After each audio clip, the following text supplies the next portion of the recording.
me is pointing toward. I'm not worried, I'll follow reward. You pop my head open like a gun. And pop his head open like a door.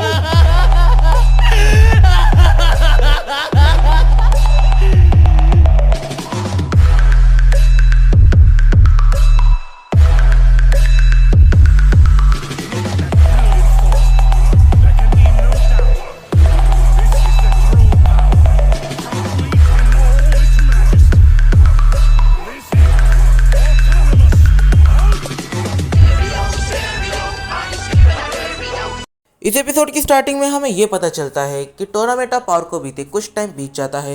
वही tournament of power जिसके अंदर सारे universes की जान खतरे में आ गई थी। और टूर्नामेंट ऑफ पावर इस इवेंट को हुए काफ़ी लंबा टाइम बीत जाता है।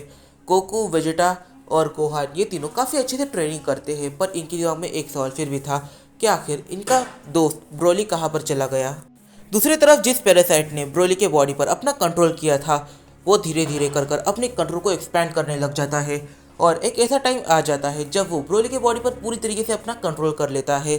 अब ब्रोली की एनर्जी की ऐसा लगता ही नहीं कि ये ब्रोली की एनर्जी की हो।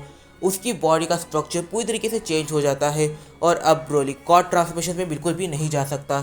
जब तक वो पैरासाइट ब्रोली के शरीर पर है तब तक ब्रोली अपनी गॉड ट्रांसफॉर्मेशन का यूज़ नहीं कर सकता। ब्रोली के पास अपना खुद का माइंड है ही नहीं। अब पैरासाइट उसे 100% कंट्रोल करता है और अब पैरासाइट ने उसे एक मॉर्टल या इमॉर्टल ना बनाकर सीधा उसे एक एंटिटी बना दिया है। उसका बॉडी स्ट्रक्चर पूरी तरीके से चेंज हो चुका है और अब कोई उसे देखकर पहचान भी नहीं सकता कि ये ब्रोली है। इस पॉइंट पर ये पैरासाइट काफ़ी ज़्यादा समझदार है, काफ़ी ज़्यादा इंटेलिजेंट है। इस एक रीज़न की वजह से वो 12 मल्टीवर्स के तो आसपास ही नहीं दिखा। वो किसी ऐसी लोकेशन पर चला गया जिस लोकेशन पर ग्रैंड प्रिंस उसे नहीं ढूंढ सकते थे और उसने वहाँ पर जाकर ये सारा काम किया। फिर सीन शिफ्ट होता है और हम देखते हैं मेन एरिया को। इस पॉइंट पर हम देखते हैं कि गोकू काफ़ी पीसफुली अपनी मेडिटेशन कर रहा था। इस पॉइंट पर गोकू के दिमाग में कुछ भी नहीं है और यहाँ पर वो मेडिटेशन कर रहा है ताकि उसकी अल्ट्रा स्ट्रेंथ थोड़ी बहुत और पावरफुल बन सके। कि तभी वहाँ पर वेजिटा और गोहान आते हैं। इस पॉइंट पर वेजिटा और गोहान कहते हैं कि हमें ट्रेन करना चाहिए। क्या पता आगे कौन सा सिनेरियो हमें देखने को मिल सकता है, आगे कौन से इवेंट आ सकते हैं। यहाँ पर ब्रोली मिसिंग हो चुका है, उसके ऊपर एक पैरासाइट का कंट्रोल है। व्हाट इफ वो पैरासाइट सीधा यहाँ पर आ जाए तो हमारी कितनी बड़ी प्रॉब्लम खड़ी हो सकती है।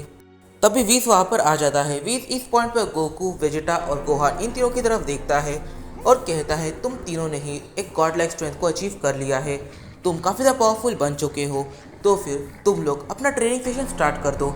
और तुम्हारा ट्रेनिंग सेशन पूरे यूनिवर्स में होना चाहिए जिससे कि तुम किसी एक जगह को पूरी तरीके से डिस्ट्रॉय ना करो। और इस पॉइंट पर वीस कहता है तो पूरे यूनिवर्स में कोई ऐसी जगह ढूंढो जो थोड़ी बहुत ड्यूरेबल है। पर जो सबसे ड्यूरेबल जगह है वो है प्लैनेट वीरस और हम प्लैनेट वीरस पर खड़े हैं। तो फिर यहाँ पर मैं एक ऐसी चीज़ को क्रिएट करने वाला हूँ जिस चीज़ के अंदर तुम तीनों काफ़ी अच्छे से ट्रेनिंग कर सकते हो। वीस भी पिरामिड ऑफ पावर को समन करता है। जब वीस अपने पिरामिड ऑफ पावर को समन करता है तब इसका लुक काफ़ी ज़्यादा डिफरेंट होता है और यहाँ पर इसका जो पिरामिड ऑफ पावर है ये पूरी तरीके से एक बैटल पिरामिड ऑफ पावर है। इसके अंदर वीस ने एक टाइम पर वीरस को और काफ़ी हद तक वीरस को भी ट्रेन किया था। गोहान पिरामिड ऑफ पावर को देखकर काफ़ी ज़्यादा शॉक होता है क्योंकि इस पॉइंट पर वीस ने अपने स्टाफ की वजह से पिरामिड ऑफ पावर को समन किया है। जैसे ही गोहान, वेजिटा और गोकू ये तीनों पिरामिड ऑफ पावर के अंदर जाते हैं तब वो देखते हैं कि एक छोटे से प्लेस के अंदर ही काफ़ी बड़ी स्पेस है। यहाँ पर ये लोग ट्रेनिंग तो कर ही सकते हैं और साथ ही में यहाँ पर काफ़ी सारी अलग अलग चीज़ें भी रखी गई थी, जैसे कि काफ़ी सारे ऐसे बेड्स जो प्लैट से भी काफ़ी ज़्यादा हैवी है और यहाँ पर गॉड लाइक उनकी ट्रेनिंग होने वाली है। इस पॉइंट पर गोहान गोकू से कहता है डैड आप वेजिटा के साथ हमेशा ट्रेनिंग करते हो तो क्यों ना आज आप मेरे साथ ट्रेनिंग करो, ये काफ़ी अच्छा रहेगा। इस पॉइंट पर गोकू गोहान से कंफर्म कर लेता है कि गोहान गोकू के साथ ट्रेनिंग करेगा या फिर नहीं। इस पॉइंट पर गोकू और वेजिटा ये दोनों गोहान को बताते हैं कि जब गोकू और वेजिटा ये दोनों ट्रेनिंग करते हैं तब ये ट्रेनिंग एक हैंड टू हैंड कॉम्बैट होती है और ये काफ़ी हद तक उसके अंदर की का भी यूज़ करते हैं, जैसे कि की एनर्जी ब्लास्ट, कामेहामेहा, गैलिकन। और साथ ही में ये जो बैटल होती है इस बैटल में वो अपनी 100% पावर्स का भी यूज़ करते हैं। फिर गोहान और गोकू ये दोनों ही अपनी स्ट्रॉन्गेस्ट ट्रांसफॉर्मेशन में चले जाते हैं। इस पॉइंट पर गोकू की ये स्ट्रॉन्गेस्ट ट्रांसफॉर्मेशन नहीं है पर ये अपनी मास्टर्ड अल्ट्रा इंस्टेंट में है और गोहान अपनी स्ट्रॉन्गेस्ट ट्रांसफॉर्मेशन जो बीस्ट गोहान है उसके अंदर है। गोकू यहाँ पर गोहान को अप्रिशिएट करता है कि गोहान कितना ज़्यादा आगे आ चुका है और इस टाइमिंग पर जो गोकू है वो गोहान को अप्रिशिएट करने के बाद एक फाइटिंग स्टांस बना लेता है। इस पॉइंट पर गोकू जैसे ही फाइटिंग स्टांस बनाता है गोहान समझ जाता है कि अब बैटल का टाइम होने वाला है। गोहान भी फाइटिंग स्टांस बनाने लग जाता है। इस पॉइंट पर गोहान भी अपना फाइटिंग स्टांस बना लेता है। गोकू और गोहान ये दोनों अपने स्ट्रॉन्गेस्ट ट्रांसफॉर्मेशंस के अंदर होते हैं और दोनों ने ही फाइटिंग स्टांस बना लिया था और यहाँ पर ये दोनों एक दूसरे पर अटैक करने के लिए आगे बढ़ते हैं। इस पॉइंट पर दोनों ही अटैक करते हैं। गोकू अपनी मास्टर्ड अल्ट्रा स्टेट में होने के बाद भी गोहान के अटैक को डॉज नहीं कर पाता और यहाँ पर गोहान भी गोकू के अटैक को डॉज नहीं कर पाता। ये दोनों ही एक दूसरे को पंच मारते हैं और दोनों के ही पंच सही जगह पर लगते हैं। इस पॉइंट पर जैसे ही इन दोनों के पंच एक दूसरे को लगते हैं ये दोनों एकदम से पीछे आने लग जाते हैं। जैसे ही ये दोनों पीछे आते हैं गोकू एकदम से गोहान की तरफ काफ़ी ज़्यादा ब्रूटली देखने लग जाता है। इस पॉइंट पर जो गोहान है वो गोकू की तरफ देख रहा था और यहाँ पर जो गोकू है वो समझ जाता है कि गोहान अब क्या करने वाला है।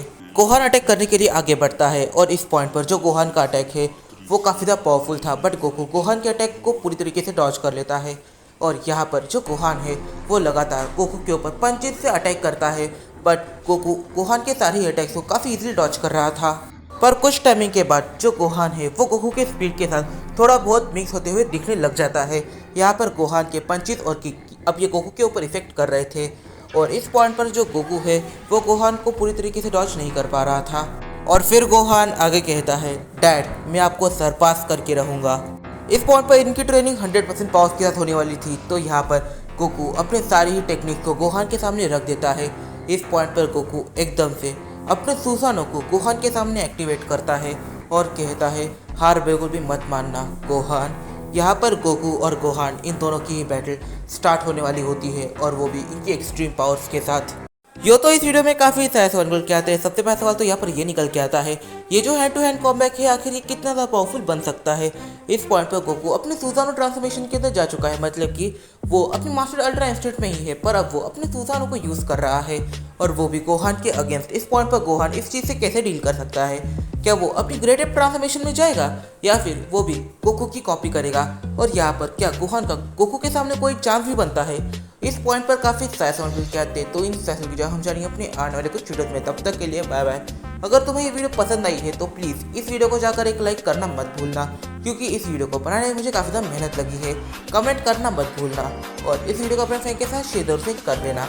तो मिलते हैं अपनी अगली वीडियो में।